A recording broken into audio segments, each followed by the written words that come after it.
One method that creates infinite soil fertility, and why we stopped using it. If you've ever stood in your garden holding a bag of fertilizer and wondered, why does my soil still feel tired? John in Dindo and insurance. You're not alone.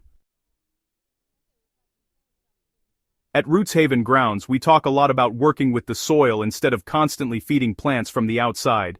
Today, I want to take you back to a nearly forgotten method that once created soil so fertile it still feeds crops hundreds to thousands of years later.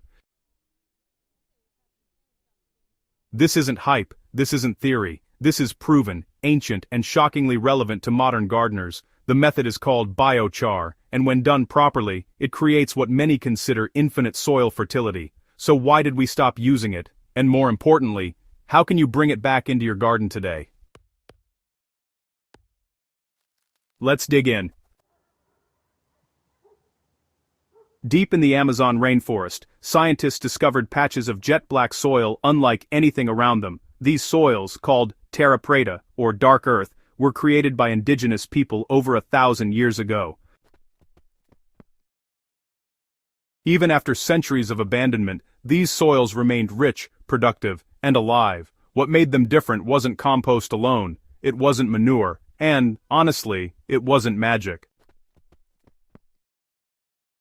It was charred organic matter, biochar, combined with kitchen scraps, bones, ash, and plant waste. The result was soil that didn't lose fertility, it stored it. As gardeners, this should stop us in our tracks. So, what exactly is biochar? Well, it's not just burned wood, it's actually organic material, like wood, crop waste, or husks, that's been heated in a low-oxygen environment, so it turns into a stable form of carbon instead of just ash.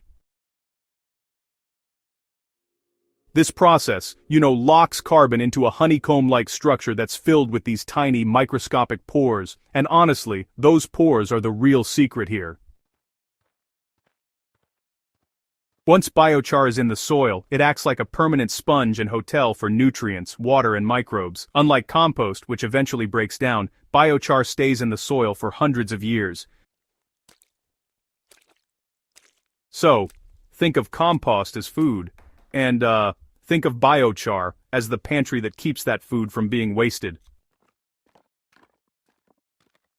Why does biochar create what I call infinite fertility? Well, I use the word infinite carefully. Biochar doesn't magically feed plants on its own, but it stops nutrients from leaving the system. In normal soil, nutrients just wash away with rain, irrigation, and, well, over time. But in biochar-rich soil, nutrients actually bind to the char's surface and are slowly released back to plants as needed. This creates a closed loop.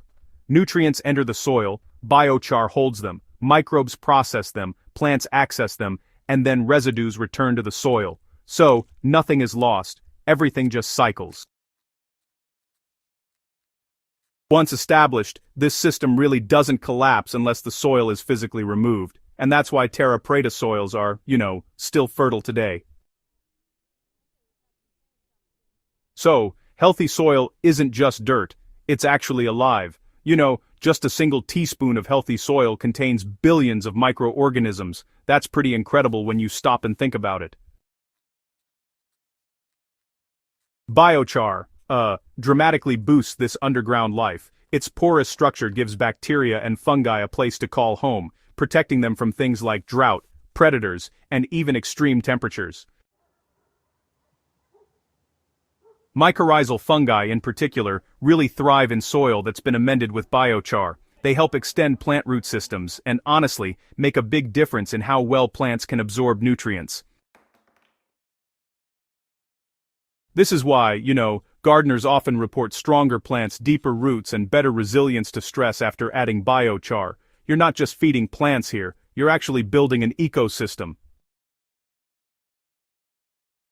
So, why did we stop using this method? Here's where the story gets, well, a little uncomfortable.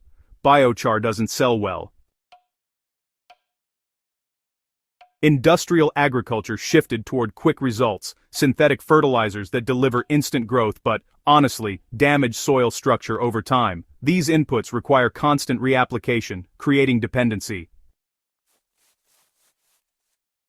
Biochar, on the other hand, is slow to make, long-lasting, hard to monetize, and, decentralized.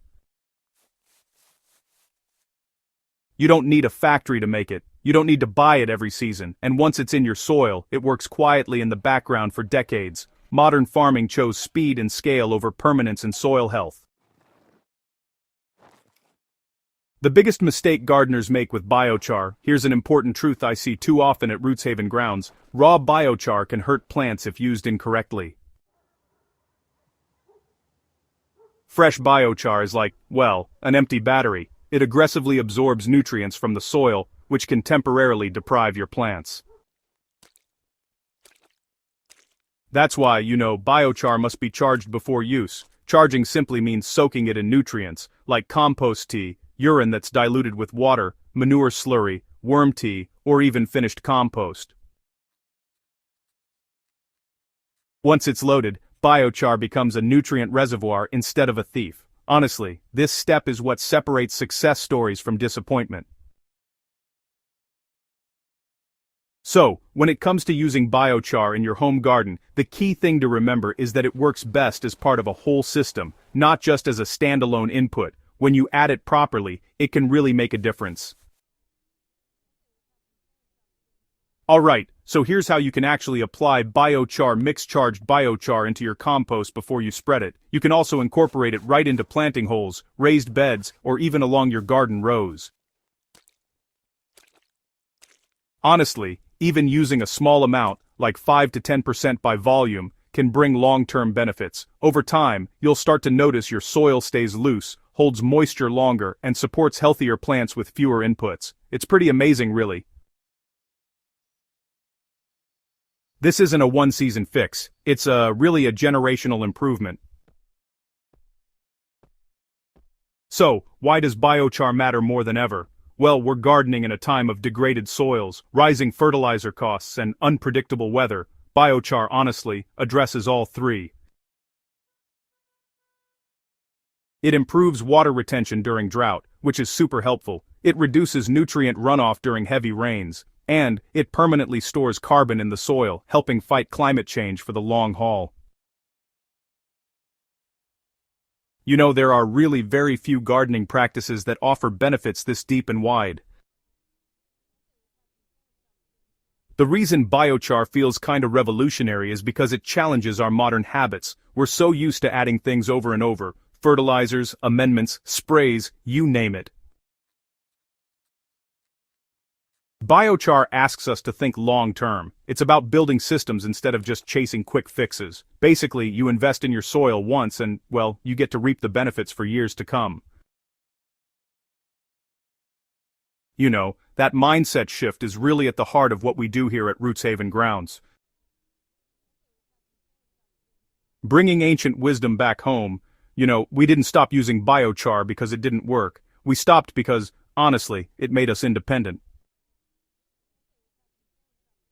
Now, gardeners like you are rediscovering it. Bed by bed, season by season. If you start using biochar today, you're not just improving your garden, you're restoring a forgotten relationship with the soil, one based on respect, patience, and abundance. And, well, that's how true fertility is created. If this article helped you see soil in a new way, subscribe to RootsHaven Grounds on YouTube for more deep, practical gardening wisdom. Share this with a fellow gardener who's tired of chasing fertilizers, and let's bring real soil knowledge back where it belongs, into our hands and into the ground.